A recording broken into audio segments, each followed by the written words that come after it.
ದಾರಿನಲ್ಲಿ ಹೋಗುವಾಗ ನಾನು ಮಾತಾಡ್ತಿರೋದು. ಇವ್ರು ಬಂದು ಏನ್ ಹೇಳ್ತಾರೆ, ದೇವಸ್ಥಾನದ ಕ್ಯೂ ಇದೆ, ಗೊತ್ತಾಗ್ತಾ ಇಲ್ವಾ ದೇವಸ್ಥಾನ ಇದೆ ಅಂತ. 1000 ವರ್ಷ ಗಂಟ ಯಾರು ಇರ್ಲಿಲ್ಲ. ಇವಾಗ ಬಂದ್ಬಿಟ್ಟು ಬಿಜೆಪಿ ನನ್ನ ಕಾರ್ಯಕರ್ತ ಅಂದ್ಬಿಟ್ಟು ಬತ್ತಿಂಗ್ ಮಾಡಿದ್ರೆ ಅದು ನಡೀತದ ಸರ್? ಜಾತಿ ಬಗ್ಗೆ ಎತ್ಕಟ್ತಾರ ಇವರು? ಜಾತಿ ಬಗ್ಗೆ ಎತ್ಕಟ್ತಾರ ಸರ್ ಇವರು? ಏನಕ್ಕೆ ಸರ್ 24 ದಿನ ಸತ್ತೊಂಟಿದ್ದೀವಿ? ಅವ್ರಿಗೆ ಅರ್ಥ ಆಗ್ತಾ ಇಲ್ಲ. ಅವ್ರಿಗೆ ಹೋಗಿ ಕೊಡ್ಲಿ ಸರ್, ಕಂಪ್ಲೇಂಟ್ ಕೊಡ್ಲಿ, ದೂರ ದಾಖಲಿಸ್ಲಿ. ಅವ್ರು ಯಾರಿದಾರ ಸಂಬಂಧಪಟ್ಟ ಅಧಿಕಾರ ಬಂದು ಮಾತಾಡ್ತಾರೆ.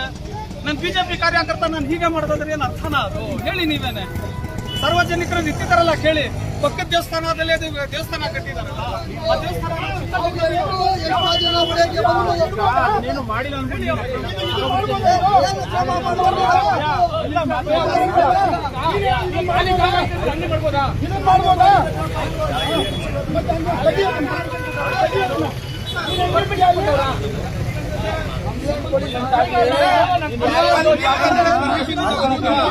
ನೀವು ಅಧಿಕಾರಿನಾ? ನೀವು ಅಧಿಕಾರಿನಾ?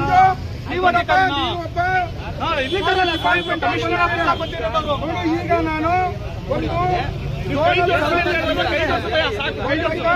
ಅದಾದ ನಂತರ ಕಾರ್ಪೊರೇಷನ್ ಆಯುಕ್ತರಿಗೆ ಕೊಟ್ಟಾಗಿದೆ, 2ನೇದು ಡಿಸಿಗೆ ಕೊಟ್ಟಾಗಿದೆ, ಇಷ್ಟು ಜನ ಕೊಟ್ಟಾಗಿದೆ.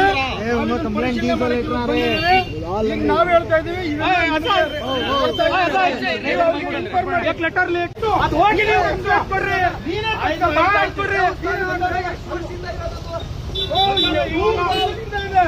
ಇದು ಅಷ್ಟು ಸಾಮಾಜಿಕ ಕಾರ್ಯಕರ್ತರು ಮನೆಯಲ್ಲೇ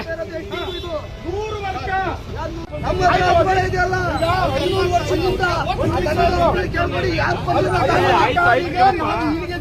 ಬಂದಿಲ್ಲ. ಅಧಿಕಾರಿ ಕೇಳಕ್ ಬಂದಿದ್ದೀವಿ, ಅಧಿಕಾರಿ ಕೇಳ್ಕೊಂಡು ಹೋಗ್ತೀವಿ ನಾವು, ಅಧಿಕಾರಿ ಕೇಳ್ಕೊಂಡು ಹೋಗ್ತೀವಿ. ಏನೋ ಮಾತ್ರ ಇದಕ್ಕೆ ಏನೋ ಮಾಡಿದ್ರ ನೀವು? ನಾವು ಎಷ್ಟೋ ಜನ ಹೊಡೆಯಕ್ಕೆ ಏನು ಮಾಡಿಲ್ಲ ಅನ್ಬಿಟ್ಟು